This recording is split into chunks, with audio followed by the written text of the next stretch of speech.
Push Past 10 Nation, come on in, check in, post a message, let us know that you're here, let us know where you're joining us from.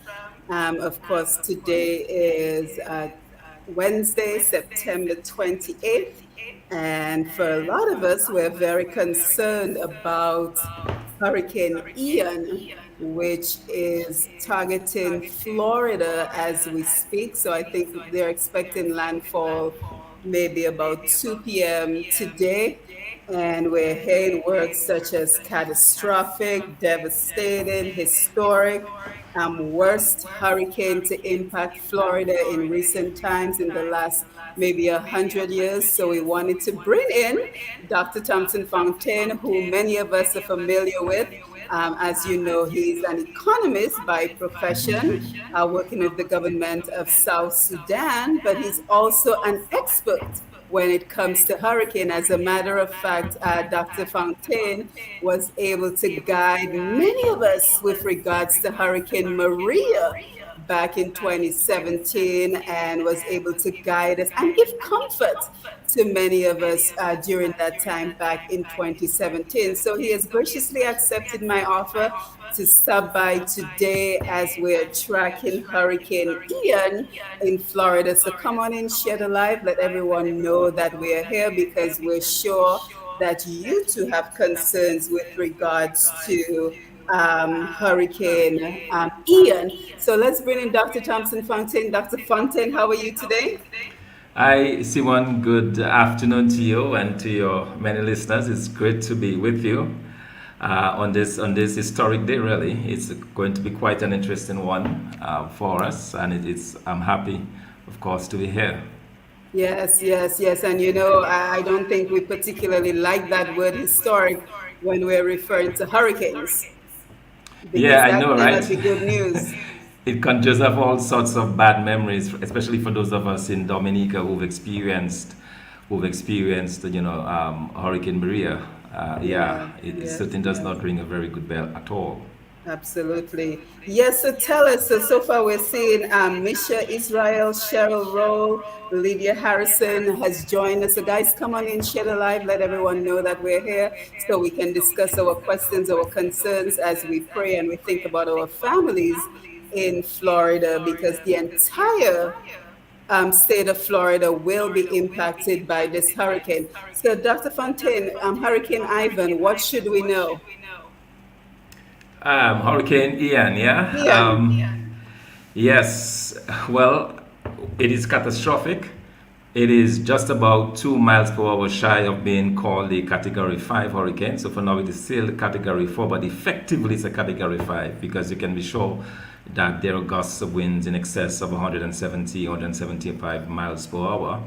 And as we speak, it is approaching the southwestern coast of Florida.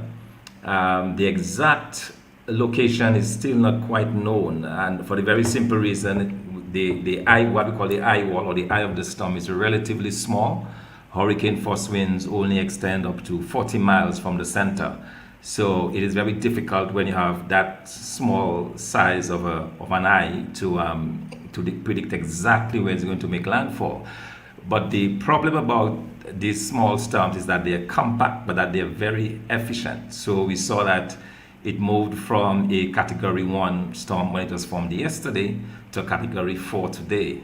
Rapid intensification, largely on account of the fact that it was over the Gulf of Mexico, very warm waters of the Gulf of Mexico. And normally, when a storm passes over a land mass, it kind of dies down. But interestingly enough, when it passed over the western part of Cuba last night, it did not really slow down. And part of the reason for that is that the most of the storm was still over the Gulf. Part of it passed over western Cuba, but the major part of the storm passed over the Gulf. So it was able to maintain that intensity so that when it emerged completely out over western Cuba, it was immediately a Category 4 storm, and that's what we have today. And this is catastrophic for many reasons. It has in its wake a lot of water because all of the moisture that it has soaked up over this past 24 hours, it is going to dump on Florida. and so we can expect, rainfall in excess of 15, probably up to 25, 30 inches of rainfall. I mean, to put that in perspective, that is the amount of rainfall in a couple of hours that you would normally get over a 3-month period in the Florida area. So all within that space of 2 to 3 hours, you're going to have this extensive dump of rain, which opens up the possibility, of course, for flooding. Yeah, and we want to talk about the impact of the rain as well as the impact of the wind, of course. But let us first talk about the areas in Florida that will be most impacted. Because from what I've heard recently, it was in the direct path of Tampa. So do we know which particular areas of Florida will be most impacted? Yes, it's certainly the areas around Tampa, Saratoga, Tampa area. That is where it most likely will make landfall. And so, in terms of the large cities, Tampa is the one that is most likely to get impacted there. As you can see from this graphic that you're just displaying, Tampa certainly is the one that is at most at risk right now. Right, and this is actually the live coverage of the hurricane. So we said it was the southwest portion of Florida that it is currently headed towards, and we're expecting landfall maybe about 2 p.m. today. Yeah, or probably even earlier, because what happened, it kind of sped up a little bit. So it is roughly after 12. We should see an earlier landfall, probably as early as in the next 30 minutes to an hour. The eye should come across there because it is just offshore, and it is Yeah. certainly barreling down on this coast there of Right. So Florida. do we anticipate that by the time it hits landfall, it will be a Category 5 hurricane? And it may very well be. It may very well be. As I said, it's just a matter of categorization. It's at 155 miles consistently. To be a Category 5, you need to be at 157. So 2 mile per hour additional is neither here nor there. The important thing to note, though, is from the time it begins to interact with the landmass, it will start to kind of disintegrate. It will become disorganized. So the immediate place where it lands, that is where you'll have most of the damage, and this damage will be in the form of, importantly, storm surge, because what the wind does coming into the land, it pushes against the ocean, and that's what causes those waves. On a normal day, you see the waves. The actions of waves is the actions of wind against the surface of the sea. So when you have these types of winds at those speeds, it certainly causes the waves to raise. We are talking about the potential of 16-foot waves, which is a big problem, a big concern, because some of these areas are very low lying. Some of these areas are about 3 feet above sea level. So Yeah, it's a because as a very low matter of lying fact, area. So if you Thompson, have yeah, I was listening to CNN. I've been listening to CNN all morning, and that's exactly what they're saying. That even many of the homes are only about 3 feet above sea level. So when you're talking about some say 16, and some reports are even saying 18 feet, I mean, we're talking about a lot of devastation. Yes, indeed. It is, and as we said, and the reason why the term catastrophic is being used is because you will expect that level of devastation. You will expect that level of destruction, and it's coming from three areas. Okay, in addition to the waves, because you're going to have this seawater basically coming into areas. For example, cities like St. Petersburg, for example, could experience surge levels downtown in those capital. Tampa as well.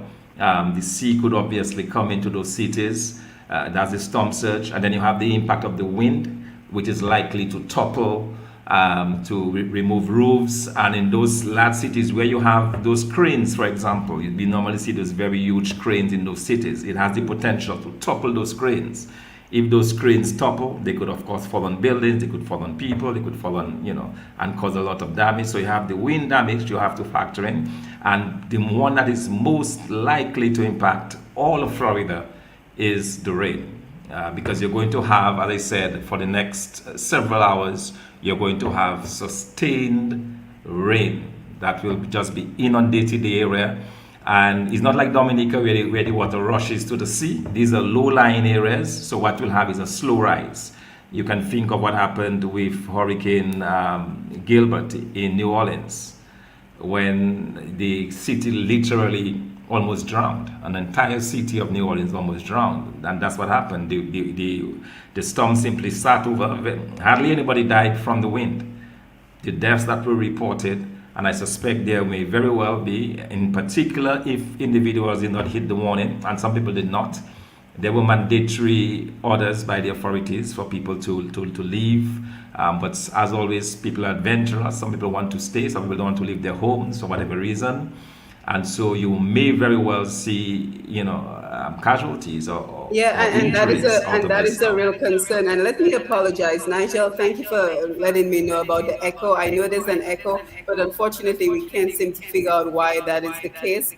So just bear with me today. I hope you can still hear me just fine. And we want to hear your questions as well. I think Merlin, you have your hand up, so maybe you have a question. So if you have questions, you have concerns, please go ahead and post them so we know what is on your mind. But I'm happy that you mentioned the rain, Thompson, the amount of water that will inundate the area, because two important points. One of the governors was reporting, one of the leaders of one of the counties was reporting that the hurricane shelters are virtually empty. So the concern is that many people have decided to ride out the storm within their homes, and that is a genuine concern. And then the other concern with regards to the water is flooding.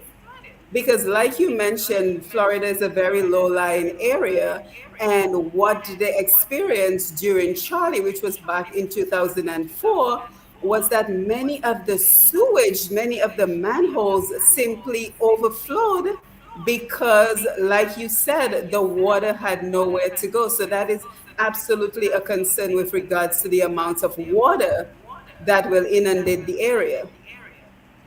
Yeah, that is the big, that's a huge concern. Like I said, you have the water coming from the sea, you have the water coming from from above. But what makes it dangerous is that the water does not get a chance to have any kind of runoff because it's coming so quickly in such huge quantities. It simply just stacks up, literally stacks up. And you're talking about close to the projections are for up to 3 feet of 3 feet 46 inches of rain. So think of 3 feet of water stacked up against itself.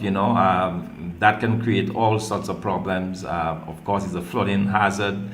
It can create problems for persons who did not move earlier as well. Certainly, we'll have flooded basements. That's one of the issues there. Probably Florida doesn't have as many basements as other parts of the US because of the type of climate, but that's one of the issues there, the basements getting flooded. I remember when there was the storm, I think it was last year, in the New York area, a number of persons were flooded. They actually died in the basements because the basements were being flooded. So there is a lot of danger, and as we can see from this video, the storm certainly is coming in, and it's really interesting because we get a chance to actually see what a hurricane is like. When it impacted Dominica, it came in the dead of night. We don't have any videos per se of it at nighttime, but now we get a chance to see the kind of impact, and you can really appreciate the destructive power of nature. You can appreciate how destructive it is, the ability to, destroy all of these trees, to destroy everything in its path. And already we are, and yeah, here you see that appears to be a fire from one I of the think that is lines. Sarasota. Saros, yeah, yeah. That appears to be a fire on one of the lines there. Already, you see some roofs are going. I mean, Category 4. It's really a significant storm. I mean, 155 mile per hour winds. One of the major impacts of winds at that level is against structures. It will tear roofs off completely, totally, and structures that are less strong, it will also rattle them and move them. You will see a lot of these pictures tomorrow with a number of boats, tossed against the shoreline. I was looking at a video earlier, and interestingly, I noticed that in St. Petersburg, I think all of the boats were still tied up at the port, and I was surprised that they had not gone out. Those boats were still there, So there's a very good chance these boats will be tossed up and tossed away and destroyed, So you can expect. And the US government is prepared for that. I mean, a state of emergency was declared very early. And what this did is that we noticed the government of the United States started to actually pre-position emergency supplies. So you had, ambulance services from the neighboring states coming into Florida already and being prepared for the worst. So they're taking this thing very seriously, as they should. It is very early yet. We are talking about several hours of rain, of wind, of storm surge, and this place could be a very different place by 10 o'clock tonight. Yeah, absolutely. And let us talk about those who decided to hunker down and stay home during this devastating storm. Like, what should they be doing right now to prepare for the impact of the hurricane? And one of the things that CNN was discussing is the fact that there should be limited use of water to avoid that situation that we talked about, where the manholes simply could not withstand the amount of water being poured into them, and they pretty much just overflowed raw sewage onto the streets. So one of the recommendations is to simply limit the use of water. So for anyone in Florida who is still able to access the internet, this is important information. Or if you have family members, friends in Florida, and you want to be able to WhatsApp them, text them, let them know some of the information that is being provided, please remind them to limit the use of water. Many of us may be home today and thinking, oh, well, the hurricane is coming through. Let me do my laundry since I'm at home. This is not the time to be running your dishwasher, to be running your washing machine. So let us just kind of talk about what people can do at this point if they're still at home. Well, they can pray because I can Yes. tell you, in the middle of a storm like this, once you've made that decision to ride the storm off and it starts, there is nothing you can really do. You can't call on the emergency services; they will not come for you. You simply have to hunker down and hope for the best. Hope that your structure is structurally sound, that it can withstand the forces of nature. And as you said, the use of water very soon, most likely power will go out. Yes, so you will have no power. The other thing that has happened in the United States in particular is that a number of persons have died, not from the wind, not from the water, but from carbon monoxide poisoning.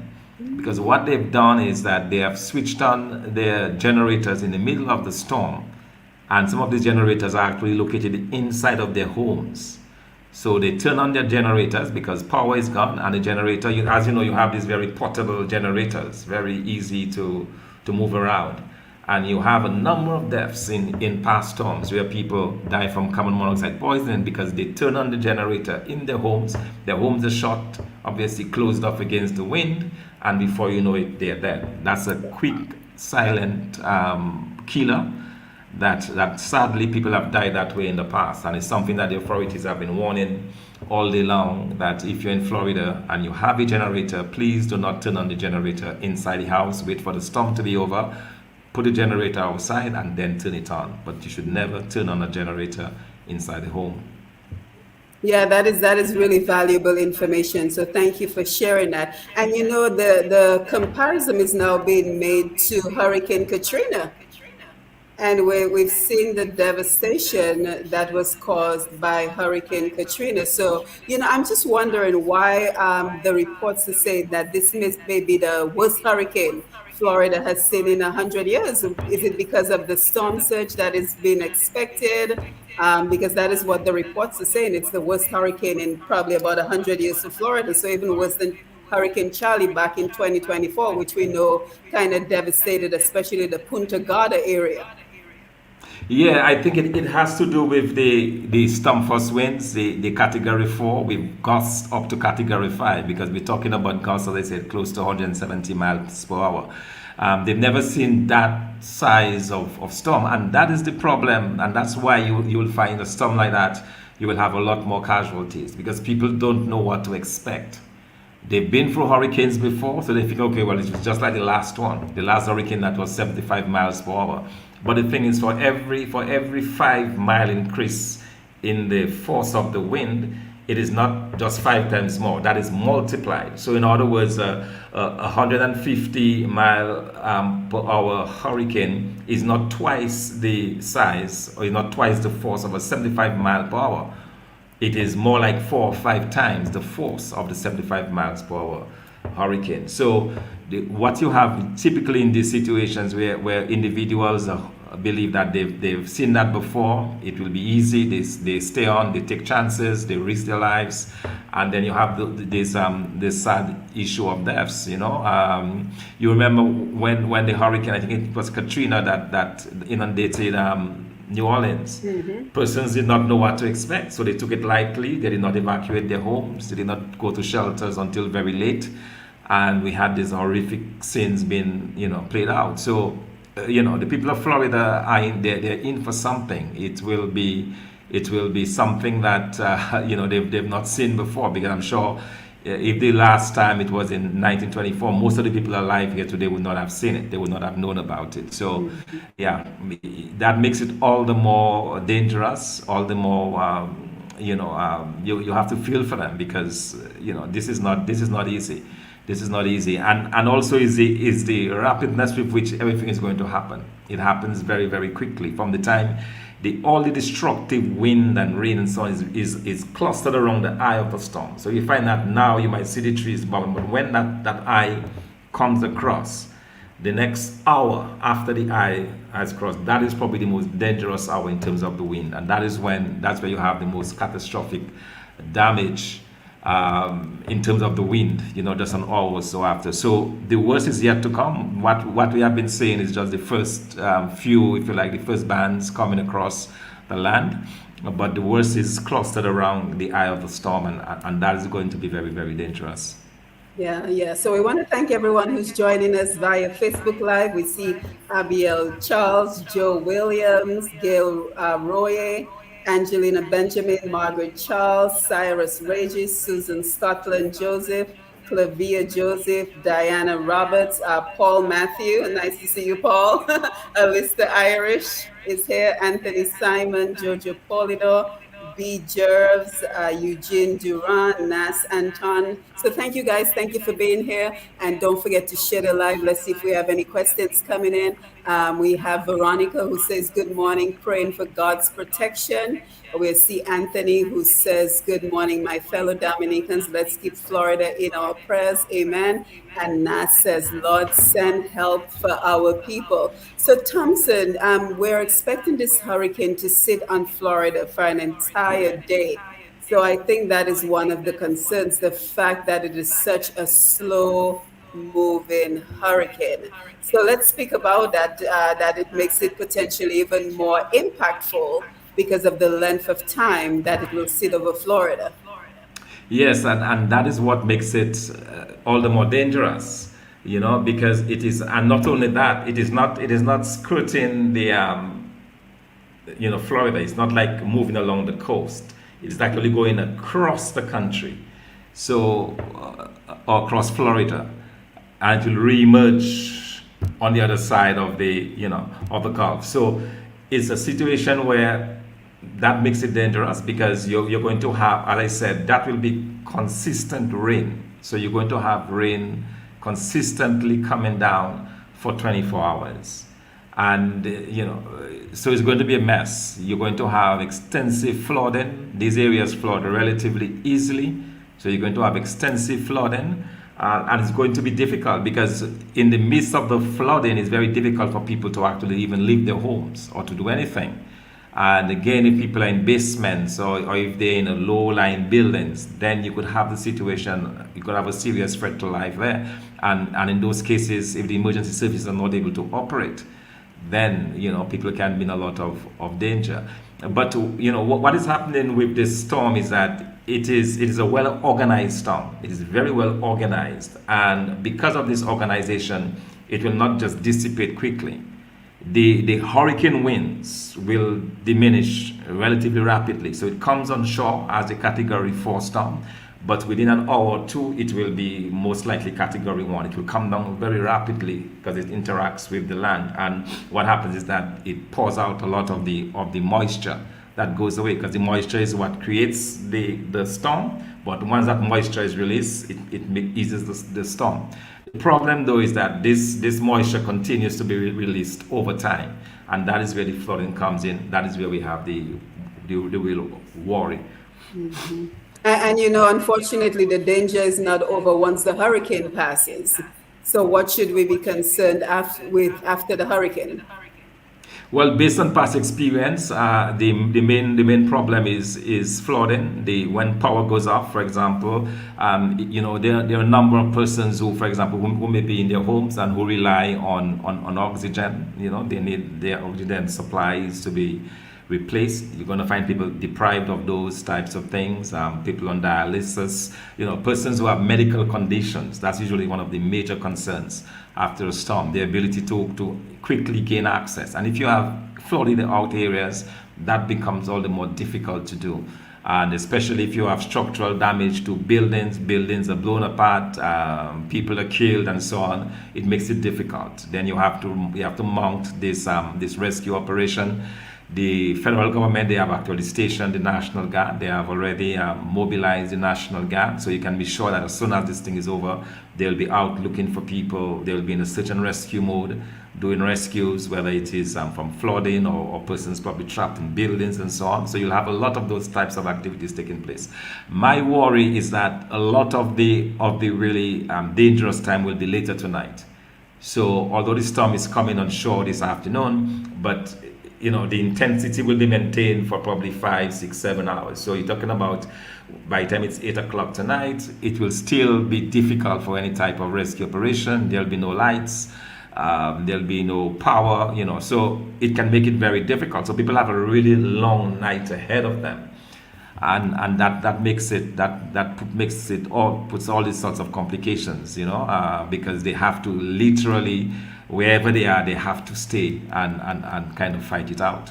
And then the other concern as well is, once people think that the hurricane is over, the temptation to simply run outside to see what's going on. But then we have to keep in mind down powered lines, the potential of people potentially being electrocuted because they're anxious to see what's going on and not really paying attention to the environment. So very important that people stay in place even when they believe that the hurricane is over.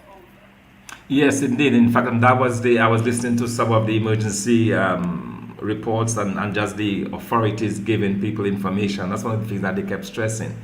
The need for people to stay in place, the same dangers that you talked about, probably live lines and live wires, and all of these things happening. And Florida, you have areas in Florida with a lot of trees, obviously, and people living close to those. There is the potential for trees being uprooted and falling on people's homes, and people, a lot of damage from that. So there are lots of different hazards that we can see coming into play, and which could pose some serious problems for the people of Florida. Yeah, and I want to thank you again, Dr. Fontaine, for joining us. Lucida John says, Lord, stretch forth your hands, please. Philbert Allen, great to see you. Owen Prosper, great to see you. Adelaide Paul, nice to see you. Owen Prosper says, good afternoon, patriotic family, especially my two favorite doctors, Simone and Thompson. Thanks for the updates. Yes, Owen, we're happy to be able to bring you the updates. So, Thompson, are we in the clear? So, we had a relatively quiet hurricane season. We're very grateful. It has been a huge surprise. Yeah. We are very grateful we were not impacted in Dominica. So, are we in the clear? Is this over for this year? Wow, no, it's not. It's not, and I'll tell you. It is very interesting because this time last year, we were already on our 16th named storm. Okay, we're on our 16th named storm. Now we're A, B, C, D, E, F, G, H, I. We're on the 7th named storm this year. right? The same time last year, we were on the 16th. So 16 potential storms that already come for us. Now, we are still not out of the woods as yet. There is one, in fact, even as we speak, one has just formed in the central Atlantic this afternoon. The important thing is that it will not impact the islands because it is heading north. These hurricanes issue, and it's not that we've not had tropical waves, but because of the timing, timing is everything. Because where the wave forms, the time the wave forms, and where the rest, in terms of where the high pressure systems are, with relation to the storm means everything. In fact, one of the reasons why I was able to say since last week Tuesday, I was able to in our hurricane group, I was able to indicate that this storm will impact Florida as a very strong storm. I mean, we're talking about the possibility of this coming across the islands. Last week Tuesday, I say no, we should not worry in Dominica and the Windward Islands. The people living in Florida should worry because this storm is going to come across and most likely impact them. And the reason why I could say that is because once these storms are formed, where they are in relation to the high pressure systems means everything because that is what will steer them and guide them across. And because of that, I could say with some degree of certainty that we would see some action within a week's time in Florida, and here we are, today talking about it. So the fact that we have not seen much action is good. We keep our fingers crossed, but we're not out of the woods as yet. The season goes until November. It used to be October all over. It no longer is. It's now I've heard that. I've November. heard that. You remember when we grew up, right? We would have this little how you call it song we would sing and say, Yes, October all yes. over. Nah, not again. It's November. That's when the season ends. So we still have the whole month of October, and we have had late season storms before. We've had storms, in October before. So it's not unusual to see action during the month of October. And everything is still in place for those storms to develop, and there is still that possibility. Yeah, I wanted to share. Hold on. I wanted to share the update from the Fox News that we were looking at previously. But we want to thank everyone who's joining us on the Facebook Live. We all know that you have concerns, and I think I just saw a question come in. So let me go to that question real quick as we continue to monitor Hurricane Ian, which has its eyes set on Florida. So, Henrietta James, I have a big tree close to the house. That's my concern. But I am inside. Rain is up now, but I am keeping watch. I am no stranger to this from Florida with love. Wow, Henrietta, thank you for giving us an update with regards to what is going on in Florida. And Cheryl Roll says, appreciate the updates. Now, Henrietta's point raises an important concern, Thompson, because we always tell folks about being prepared for the hurricane, how to protect themselves. But what if you have concerns about your neighbor's properties? What if you're concerned that your neighbor has a big tree that could potentially fall on your house? How do you deal with situations like that are beyond your control? I was talking to some friends today, and I was indicating to them that if you're on the island, there's nowhere you can go really. You are trapped. If you're on an island and a hurricane is coming, you are literally trapped. So you have to find somewhere within that island to protect yourself. If you're in a place like Florida, you can jump into your car and you can drive north. You can drive to South Carolina, or you can drive to Texas. You can go anywhere and be away from it. So you have that option. And I think that's what people have to really do, when you have a storm like that, especially a catastrophic storm as we're having now. It makes sense to take evasive action and to go. And if there are those types of concerns, and especially trees, because what I've noticed as well is that those trees in the United States, they grow quickly. But the reason why they grow quickly is that they don't grow deep roots, and they're very I was easy going to to say be something, but uprooted. I'll save my comments about what type of trees they might be. Yeah, no, I mean, so you will, they topple very easily, and so that is a very rare risk that it could fall on buildings, it could damage buildings and so on. And if you have that concern about your neighbor's tree, then probably it would be a good thing to actually leave and just find somewhere else to pass the storm. Yeah, well, thank you, Dr. Fontaine, for stopping by to give us an update about Hurricane Ian. Nichelle Jackson, great to see you. Opia Pascal, Simone James, thank you guys for joining us. And of course, we continue to pray for Florida. We continue to pray that everyone is safe, that everyone is hunkered down, and that they're ready to brave the storm. At this point, there's not much that can be done. And the fact of the matter is that all of Florida is going to be impacted. I'm here in Georgia, as you can see behind me. It's a pretty beautiful, calm day outside, but we're also expecting to get some impacts from this weather system. So we want to continue to pray for the people of Florida, that they remain safe, that we have limited casualties, limited deaths from this hurricane, and that this is, the last hurricane we see from the season, although Thompson tells us this may not be. So, Dr. Fontaine, final words? Yeah, well, just one thing I should have mentioned as well, and the other risk that we have is that the possibility of tornadoes as well. Yes. So you could have a storm within a storm. We don't experience that in the Caribbean because tornadoes typically are formed from cold air coming into the warm area. So it's air from the north coming from the north, the Arctic zone coming down south, and it could get as far as Florida. And if this cold air interacts with the warm air from the hurricane, you could have tornadoes. So you really could have a situation where tornadoes could be spawned within this hurricane. So that's another danger on top of the dangers that we spoke about. So that is something to look out for. And as you mentioned as well, the in Georgia is going to come that way with rain, the same rain that is going to move, because by that time it will just be a tropical storm. But it will also dump a lot of rain on Georgia. So the entire southern peninsula there, going into Georgia, will see some very, very terrible weather the next 24 hours.